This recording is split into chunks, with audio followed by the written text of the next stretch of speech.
So Angelica has blessed us with her presence again and has come back for the third time. But this time, she's a mage instead of a soul weaver.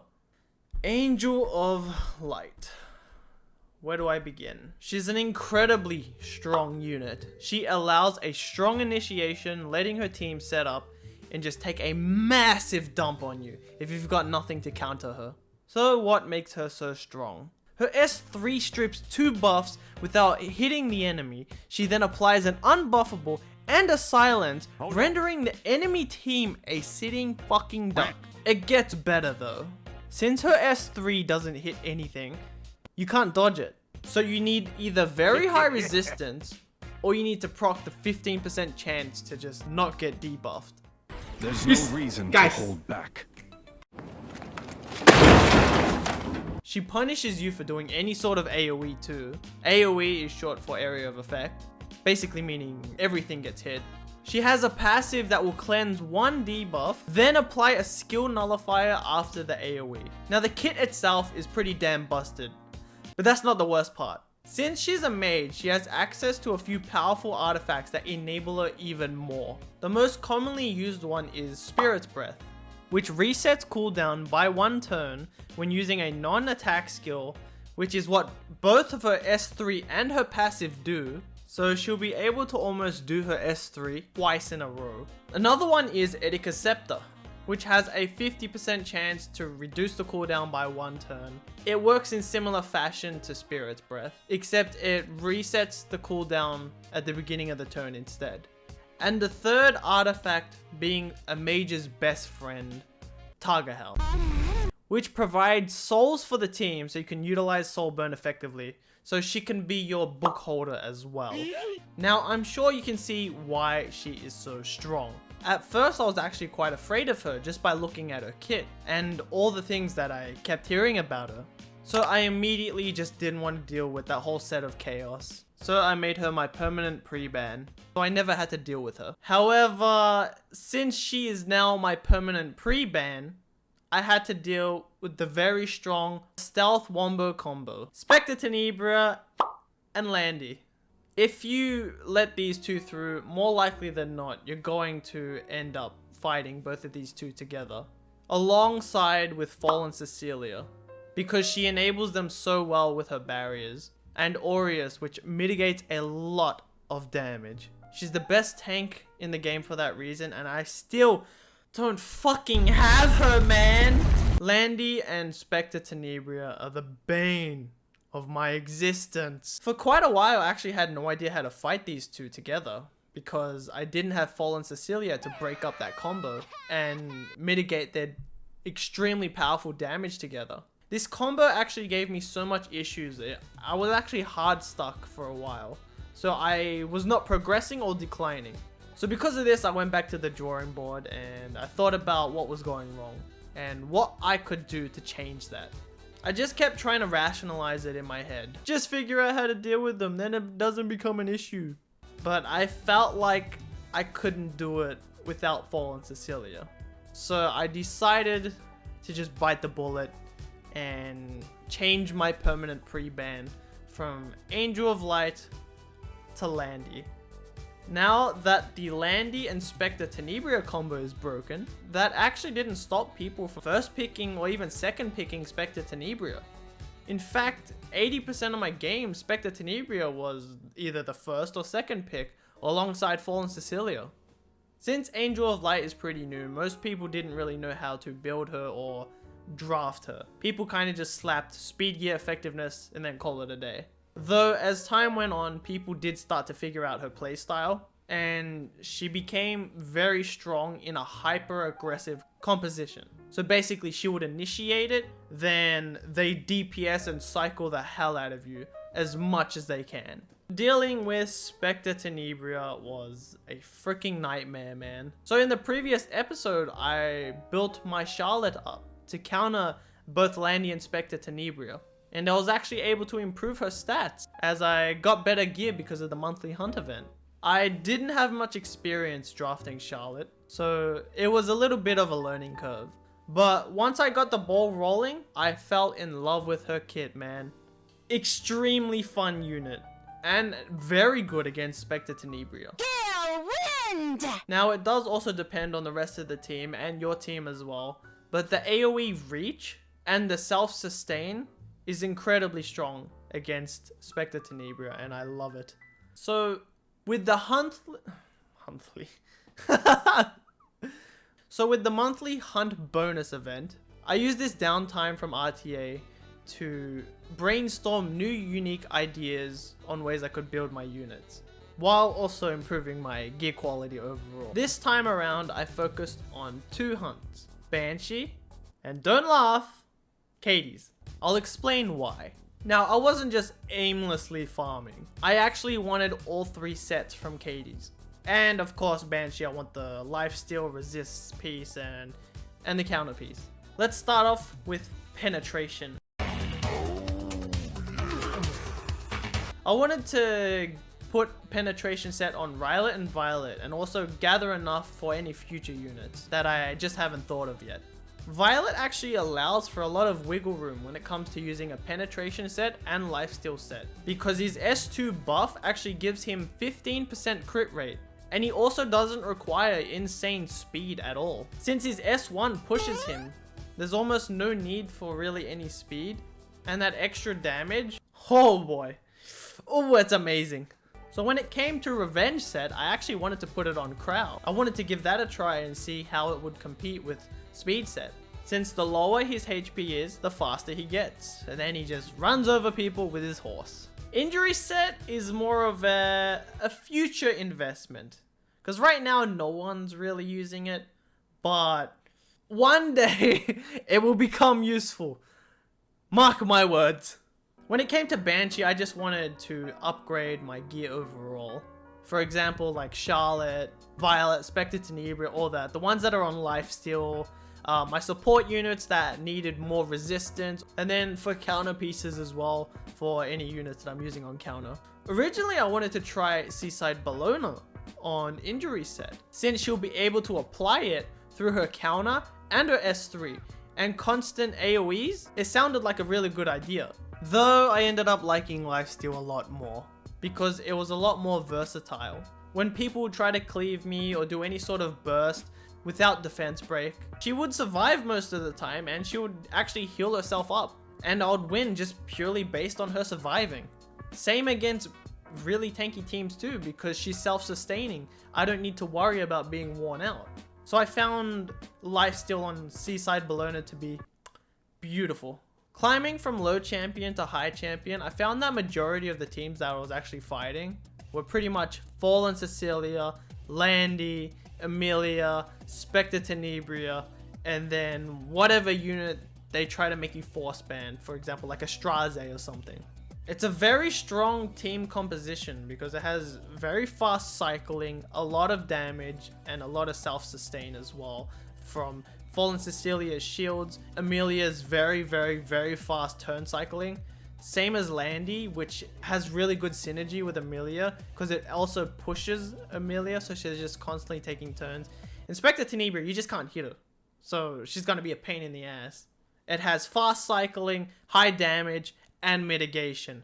Extremely strong. Occasionally I'd run into Angel of Light. Even though she is a broken unit, she is a 4-star and not everyone has her. And she is also new. But I do have a few counters to her.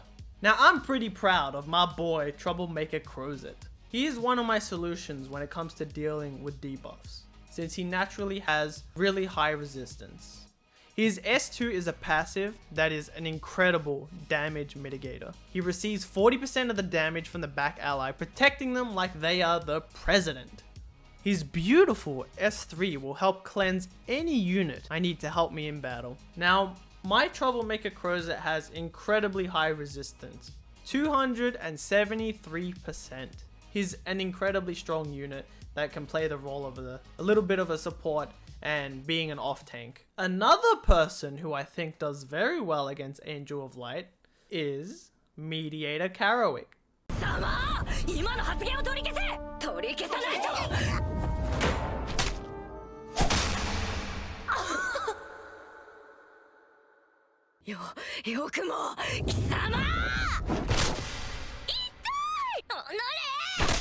And if you didn't know, this unit was released with quite a bit of controversy. A 5-star Moonlight with a 1.7 rating. So why is this so bad? Moonlights are designed for PvP, so they're the rarest type of element in the game. Light and dark. The chances of getting one is 2.5%, but the chances of getting the one you want is 0.08621%. Unless they are on a mystic banner, which in that case, it's 0.625%. But you know, as a gacha player... So you're telling me there's a chance? Moonlights are designed for PvP, and his kit can be kind of all over the place. He isn't overpowered or anything. In fact, I think he actually needs a buff. But the reason I'm even talking about him is because his niche kind of fits well against Angel of Light and somewhat debuff comps as well. But that's if you're able to meet the gear requirements on him. From my experience using Mediator Carrick, I feel his kit can be a little bit confusing, and it kind of feels like Smilegate dropped the ball with him. He's trying to be too many different things that it ends up hurting him overall. He has no natural resistance when he's meant to be your cleanser, and the only way to get resistance on him as a stat is through imprints. And since he is a 5-star, he requires another 5-star to imprint him, which you can use his red version, but the chances of getting him without a banner is damn near none.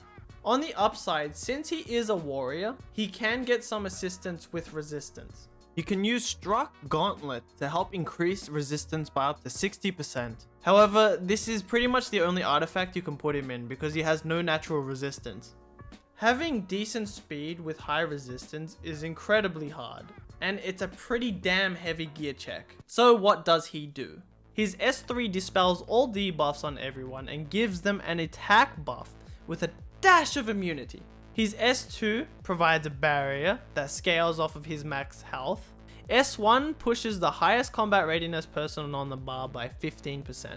So how does a unit with a 1.7 rating fare against Angel of Light Angelica? An absolute monster. If you're able to build him to pretty much damn near 300 resistance, he's pretty damn good. You also want to try and get Mediator to be the first person in your turn order. So then you're able to cleanse and apply all that. Otherwise, if he's last, then it's kind of no point. Smilegate, please buff my boy. Give him a nice EE or something. Please, come on. I love using Mediator.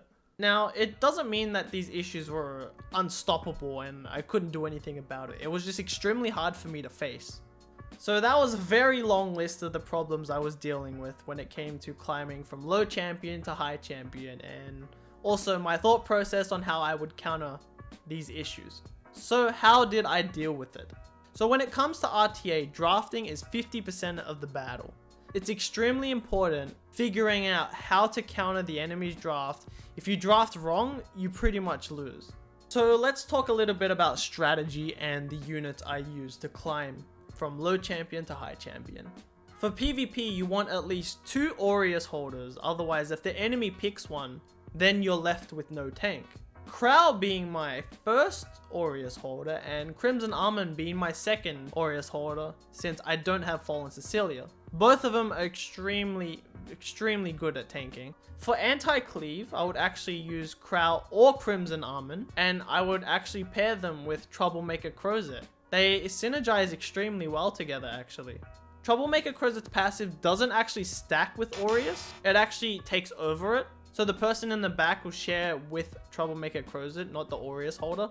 But it does stack with Crimson Almond's passive, so it's an extremely strong anti-cleave comp. Then you just chuck in like 2 DPS. So when it came to the core DPS units, I used Charlotte, Violet, and SSB. Occasionally I would use other units like Assassin Coley. Those 3 were the units that helped me deal with the current meta. I actually found that sometimes people would draft just single target units since Apocalypse Ravi got buffed. She's very common. LQC occasionally, that's kind of it. But yeah, they would draft units like that and then you just chuck in an A. Coley, you kind of pretty much just win. Just because she existed. Because they can't touch her. Since because of her passive, Assassin Collie is just permanently in stealth. She can't be hit by any AoE because there is none. So when it came to debuffs and control, I had my two homeboys, Mediator and Troublemaker Crozet. My boys would cleanse and I would not have to worry about anything because most of the time they don't really get debuffed. Occasionally they do because some people are absolute freaks and have insane gear, and then I'm just like, alright, yeah, you win. As for Soul Weavers, I would occasionally draft Amelia, but most of the time she would pretty much get stolen. She would get picked immediately. I would use Ruel sometimes if they, let's say, ban Maid Chloe and then they pick Amelia. Ruel is a good, she's kind of like that backup option, you know. It's like she doesn't need, you don't want her, but she's all you got kind of thing. And then of course the very, very strong and common meta pick, Maid Chloe. She's very strong since she has the revive and attack buff. So those are the core units I used when I was climbing through Champion and the roles that they played. Though due to an announcement of a certain hero that you may have seen somewhere in this video, hint hint, she is almost a direct counter to Spectre Tenebria. And because of her announcement, Rem actually started to get more play instead of Spectre Tenebria, so she replaced her. So it became more valuable to actually pre-ban Angel of Light and let Landy through. I went through a lot of trial and error, but I did find that this team was quite stable against this meta. Depending on what they draft first, since everyone is different, I would pick either Crimson Armin or Crow to be my tank. Then I would pick Maid Chloe or another support.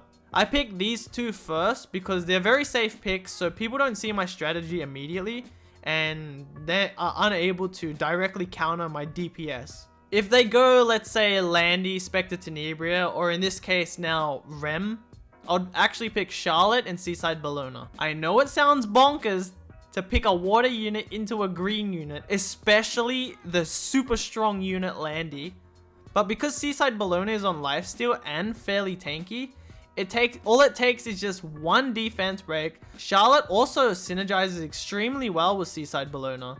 Since they are both AoE, she's able to back up any chip damage or any defense breaks that Seaside Bellona applies. Since my team is designed to go second, and if Fallen Cecilia was to apply any skill nullifier, Seaside Bellona's counter will usually just remove it immediately, so it doesn't really do anything. It also helps Landy get low enough to remove stealth, sometimes applying a defense break, and I can slowly wear the team down, even if they got sustain. If I'm using Crimson Armin, then her S3 will protect everyone, and Seaside Bellona can kind of just AFK. She's just gonna keep countering, she's protected, and the enemy will cycle so fast, so she'll just keep getting even more stacks, and then she'll just keep whacking away without getting any damage. Since Charlotte is built on a symbol of unity, she has a higher chance of hitting a water unit, and she can be somewhat viable against Rem and Amelia, but she's mainly there to knock out Landy and Spectre Tenebria's. Seaside Bellona in general is just an extremely solid 1v4 unit, since she doesn't need to really do anything, and if she's going against Rem cannot counter off Seaside Bellona's counter, but you need to be wary of using your S3 into Rem because you're going to be playing the roulette at that point. So that's my explanation on my team setup and how I use it. But this team is in no way perfect, but I have found pretty great success using this team against that specific lineup. I was able to get into Emperor because of it. I did find a few faults with this team, but I'll save that for the next video. So during this time period, from low champion to high champion in season 5 of RTA, my experience was not very diverse. It was pretty much the same comps over and over. It was mostly protect either Landy or Spectre Tenebria, depending on which one I ban. You kinda just had to pick your poison. With all these problems I found myself facing, I was able to overcome it and learn from these beatings while making my way to Emperor. As we get closer to our goal and overcome all the issues that we're facing, there was actually a new unit that showed up and changed the way I played the game. Everything in Felicia is under my control.